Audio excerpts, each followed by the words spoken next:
В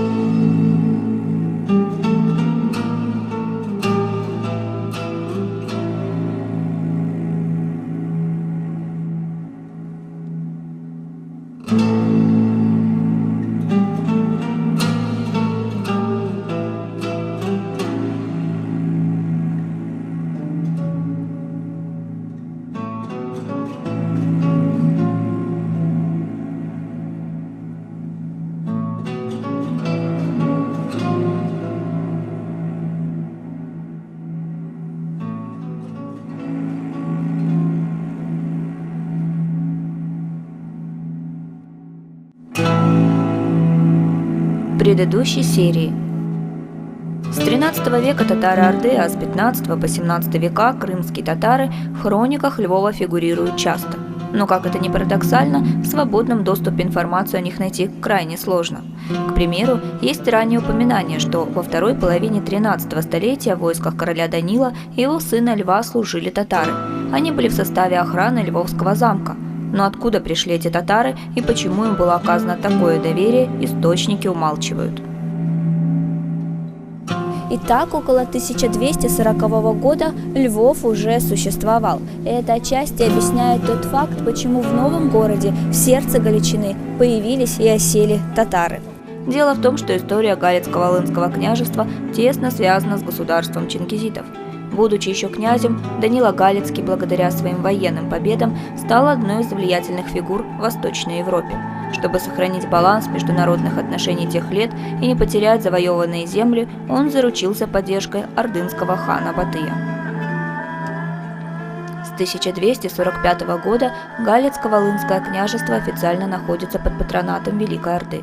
Этот альянс только усилил авторитет князя Данилы в Восточной и Центральной Европе тех лет.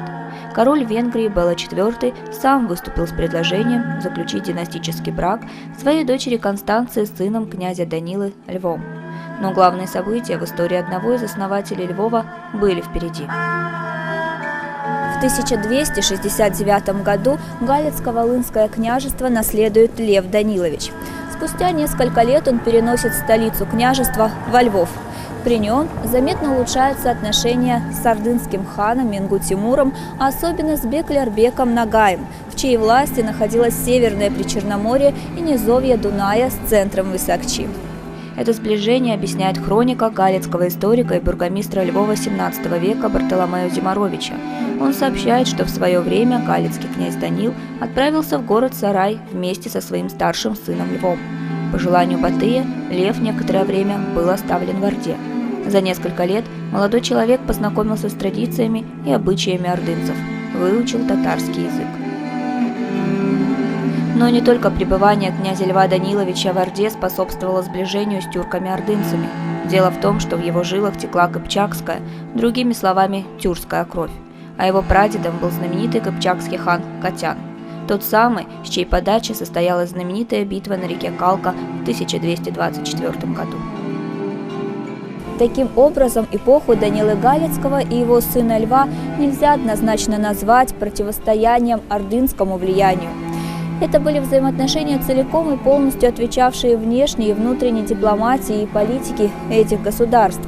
И если историки трактуют отношения Данилы с Ордой натянутыми и где-то вынужденными, то его сын Лев видел в татарах Орды и Северного Причерноморья союзников и даже друзей, каковым для Льва был Беклярбек Нагай.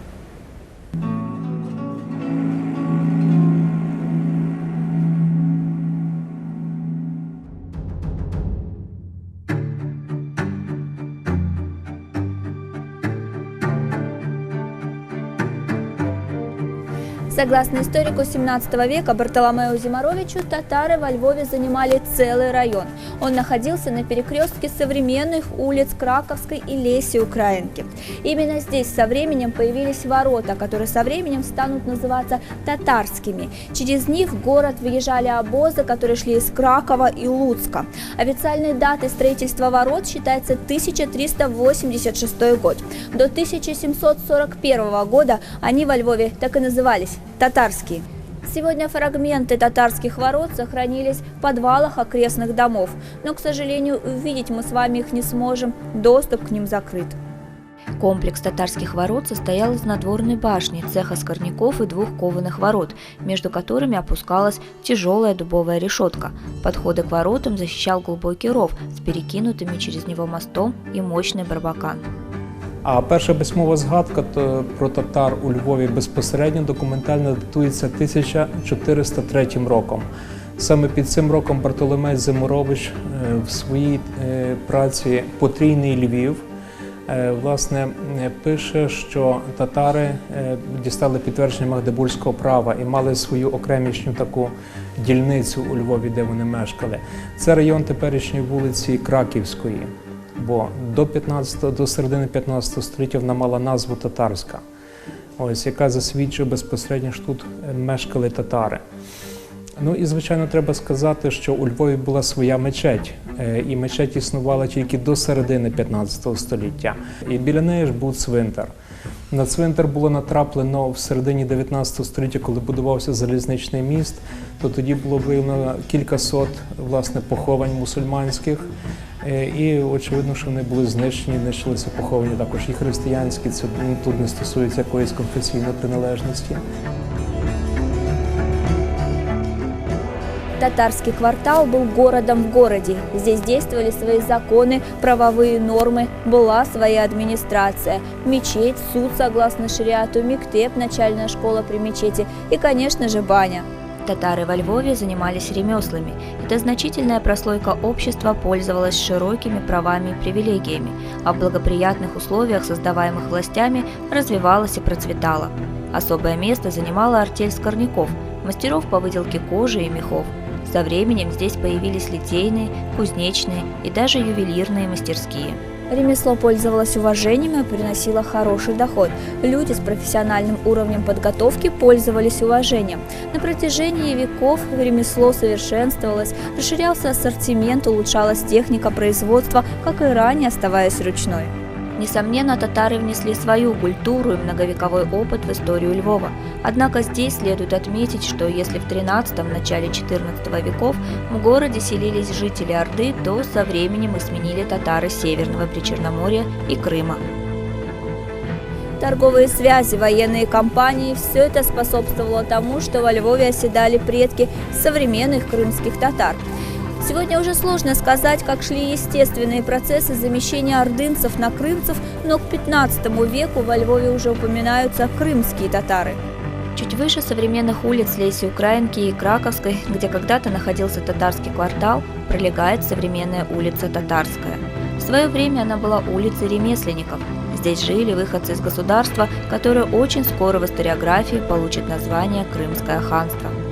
А пока татарская мусульманская община Львова процветала и развивалась, город переживал исторические события. В 1301 году умирает князь Лев, ему наследует сын Юрий I, который продолжает традицию деда и коронуется в Дорогачине. Согласно источникам, в его правлении отношения с Ордой ослабевают. После его гибели власть переходит к его сыновьям Андрею и Льву, разделившим между собой княжество, а вскоре и в Ордынском сарае трон наследует хан Узбек. Достоверно неизвестно, какими были отношения между князьями и ханом Узбеком. Предположительно, они продолжили политику своего деда Льва и вели борьбу не с татарами, а с литовцами за земли. Так, за 1323 год литовско-русские летописи сообщают, что Андрей и Лев погибли в войне с великим князем литовским Гедемином. Из-за отсутствия наследников власть в княжестве перешла к правнуку Льва Даниловича по женской линии Юрию II Болеславу. С первых дней правления князь Юрий II Болеслав столкнулся с угрозой в лице короля Польши Казимира III. Последний претендовал на Галицко-Волынское княжество. Юрий, заручившись поддержкой хана Узбека, делает попытку противостоять этой угрозе. Ордынский хан в 1337 году присылает Юрию свою конницу для похода против поляков. Объединенное войско совершило успешный поход на Люблин. Для Казимира этот союз мог оказаться катастрофой. Возможно, события развернулись иначе, если бы спустя некоторое время Юрий в результате заговора пропольских сторонников не был бы отравлен. Как только эта новость достигла Казимира, он велел собрать войско и двинуться на столичный Львов. Случилось это в 1340 году. Казимиру удалось сломить городское ополчение, захватить Львов, разграбить княжескую казну, захватить трон, корону, коронационный плащ, сжечь укрепления замка и вернуться в Краков, чтобы через несколько месяцев снова совершить рейд и, возможно, закрепить за собой Львов.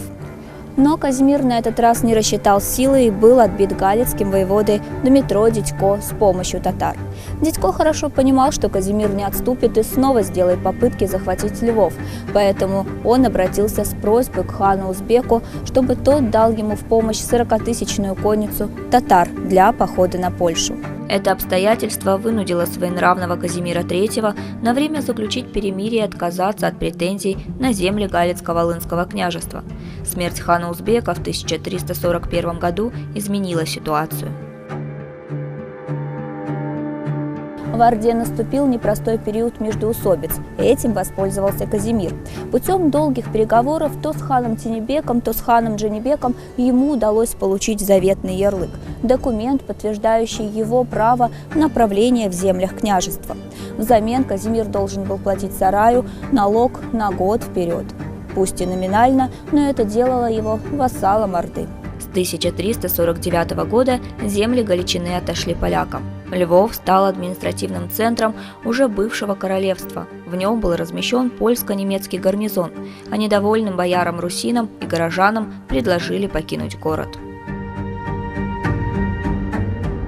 В 1356 году Львов получает магдебургское право, на основе которого жители освобождаются от феодальной повинности судов, власти, воевод, старост и других государственных чиновников. На основе магдебургского права создается выборный орган самоуправления – магистрат. Львов стремительно расширяет свои границы, появляются новые кварталы, а высокие и низкие замки перестраиваются и укрепляются. Однако новые порядки отразились на автохтонах, русинах. С приходом новой власти они оказались фактически бесправными. Им было позволено селиться только небольшими кварталами в старом городе. Теперь католики стали привилегированной общиной города. Однако Казимир, находясь в зависимости от Орды, вынужден был считаться с ее законами. Он признал права других национальных общин Львова, в том числе и татарской. После смерти Казимира III Львов на некоторое время отходит венгерской короне. И только в 1387 году польская королева Едвига занимает Львов и возвращает его в состав польского королевства. В этот период русины и евреи подвергались национальной и религиозной дискриминации со стороны польских властей. Зато польские и немецкие переселенцы получили привилегии и со временем стали зажиточными патрициями Львова. Итак, с 1387 года для города наступает новый польский период. Что же касается татар, то их права не были ущемлены. Напротив, они чувствовали себя довольно вольготно. Именно в эти годы строятся упомянутые выше татарские ворота. И есть сведения, что именно в этот период количество татар в городе увеличивается. Ведь их политические лидеры уже готовили коалицию. Приближалась Великая война, которая всколыхнула всю Европу. Смотрите в следующей программе «Алтын Девыр», как разворачивались исторические события и как складывалась судьба львовских крымских татар.